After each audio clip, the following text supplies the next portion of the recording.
The village of Ceres can be found nestling in the hills of central Fife in Scotland. It has been described as one of the most attractive villages in Scotland. The name Ceres has fascinated people for centuries and prompted many theories. The earliest form is probably derived from the Gaelic word meaning the place to the west, a reference to the early medieval church here in Ceres being attached to the Church of St Mary's at St Andrews.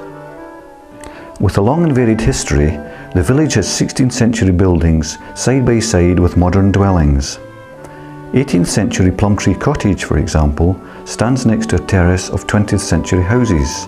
The cottage has served the villagers as a shoemaker's shop, general store and draper's shop before becoming the residence it is today. The village green, known as Beaubots, was once the scene of archery contests and fairs. Today it is where the Ceres Highland Games take place. The granite memorial overlooking Beaubots was erected to commemorate the 600th anniversary of the Battle of Bannockburn. The inscription on it reads, "To commemorate the vindication of Scotland's independence on the field of Bannockburn, 24th of June 1314, and to perpetuate the tradition of the part taken therein by the men of Ceres." According to local legend, the Ceres Highland Games were established to mark Robert the Bruce's victory at Bannockburn. To this day, they are held on the last Saturday in June every year, this being the nearest to the battle date of the 24th.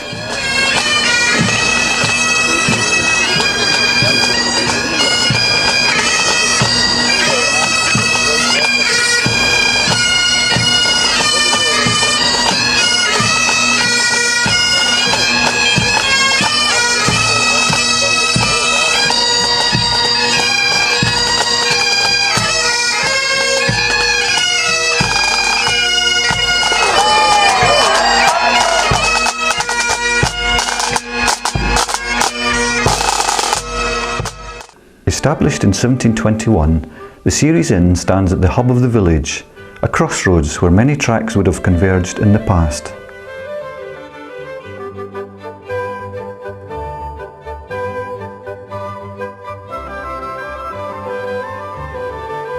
Opposite the inn sits the provost, a Toby Jug figure intended to represent the Reverend Thomas Buchanan, minister in the late 16th century and last church provost. The sculpture is reputed to be the work of local stonemason John Howie. The provost is framed by assorted carved stones, perhaps taken from the ruins of nearby Craighall Castle. The lower part of the surround, framed by two female heads, depicts a 17th or 18th century hunting scene. Further examples of John Howie's work can be seen throughout the village, including a left-handed piper and panel commemorating 3 village girls lost in a flood. Let us now follow the gaze of the provost and take a walk down Main Street. The linen industry brought prosperity to the parish in the mid-19th century, when the population was over 1,000, and until the mid-20th century, Ceres was a self-sufficient village. The demise of linen production saw a drop in population, but today it is back to over 1,000, albeit with the number and variety of shops very much reduced. The 19th century 2-storey session house has retained the wide archway of the earlier hearse house. The top end of Kimberley, a 2-storeyed house, has been a school and parish council rooms. The house, once occupied by the grandfather of John Howie the sculptor, displays carved panels above the front door. At the end of Main Street is Meldrum's Hotel, a 19th century hostelry. Close by, the Ceres burn borders Beaubots, and a path leads us to the Spout Well, one of the many which served the village needs in the 19th century. The well reputedly had powers of longevity. One minister who drank daily from it lived to be 90. As we approach the church up Kirkbrae is Mansfield. This dwelling was built in 1788 at a cost of £329 as a new manse, but after the amalgamation of the churches in the village, it passed into private ownership. The church itself dominates the village skyline, and to tell you more about it is the Reverend Eric McKimmon, the present minister. This is Ceres Parish Church. As you can see, it's in a prominent site. I think in old times the churches were in high ground and prominent for people to come to worship. There's been worship here in Ceres, it's estimated for over 1,000 years. There was a monastic community, the Culdees they were called, They lived in cells and worshipped as a community on this site. And then later on, before the Reformation, there was a chapel here built by one of the great families and dedicated to St Ninian. So there was continuous worship right up to the Reformation. And then on this very site here, there was a church built. And it lasted then until 1806. This building itself was built in 1806. The building is important architecturally for various reasons. It was built, the basic building was built 1806, but the tower was added in 1851 and the steeple in 1870. And of course a feature of the tower is the town clock. The box pews are a feature of many churches. We have these boxes in the centre aisle, which were used by families in the past, but also used for long table communions. The boxes can be dismantled, and then the tables are assembled, and once in the year in June, people come out from the side pews and file into the long tables and sit actually at the table. I suppose it's more reminiscent of the Last Supper, sitting at the table. I don't know if many other churches celebrate it like this, perhaps one or two, but it's a special feature of our church here. The church, as you can see, is large capacity. Some people suggest it, I've heard it suggested it holds 1,300 people. Certainly if you bring the gallery into play, that may well be the case, the D-shaped gallery. Another feature is the dove above the pulpit. Like all churches of the Reformation, the pulpit has central place, and it's a lovely feature to have the dove of peace looking down from the pulpit up there. Again, other features of the church are the war memorials, which you find in many churches, the Great War 1914-18 and 1939-45. One of the most striking features coming into the vestibule is the stone effigy of a knight, a Crusader knight. This knight obviously goes back a long way. It shows that Scotland was involved in the Crusades. The knight for a long time lay in the cemetery, in the graveyard. He was recovered and restored, and now he's in the vestibule. Again, a sign of the antiquity of the site. On the south side of the village, there is a row of mainly 18th century houses known as the Castle. Perhaps there was once property here belonging to Craighall Castle. Opposite the castle is Castle Gate, a lane leading back to the High Street, and so named because the way from Craighall Castle opened into it. Castle Gate consists of modernised croft and cotter houses, weavers' sheds and the old dairy. Leaving Castlegate, we enter the High Street, once the heart of a vibrant community.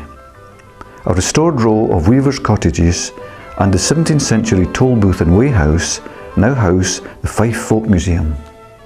The toll booth was built in 1673 at a cost of £86. The jugs hanging by the door were to put minor offenders on public display, and the stone carving above the door reminds us that this was a seat of justice and the forerunner of the present-day Trading Standards Office. Inside, the museum has many artefacts of local interest, including reference to the work of sculptor John Howie.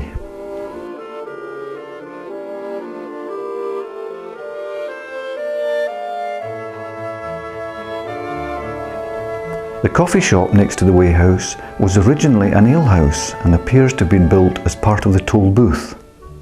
And next to that is a modernised weaver's cottage with its age clearly shown on the door lintel. At the west end of the High Street stands St John's Lodge, formerly the home of the Masonic Lodge of Ceres. After falling into disrepair and becoming uninhabitable, the house was restored in the 1960s.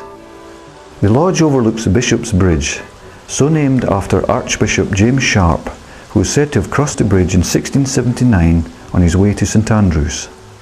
Archbishop Sharp was considered to be an enemy of the Church of Scotland, and shortly after leaving Ceres, his coach was ambushed by Covenanters and he was brutally murdered. His tomb is in the Holy Trinity Church in St Andrews. This once bustling community has given way to a quieter rural atmosphere with a sense of real history. The weaving industry and its supporting roles have gone, but today we have a new cottage industry and a pottery. The pottery is located in a converted steading of the former manse. Griselda Hill will tell you more about it. Welcome to the Griselda Hill Pottery, home of Weemsware. Weemsware was first produced in Kirkcaldy, not far from here, in 1882 by Robert Heron and Son.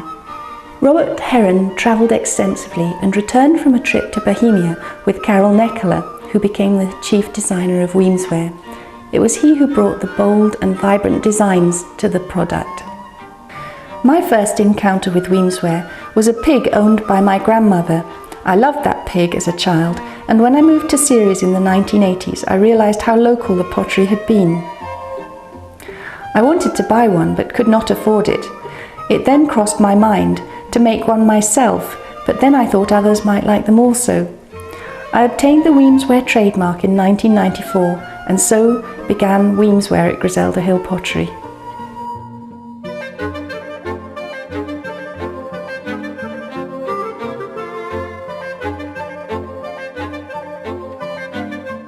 Evidence of Weemsware can be seen throughout the village and beyond.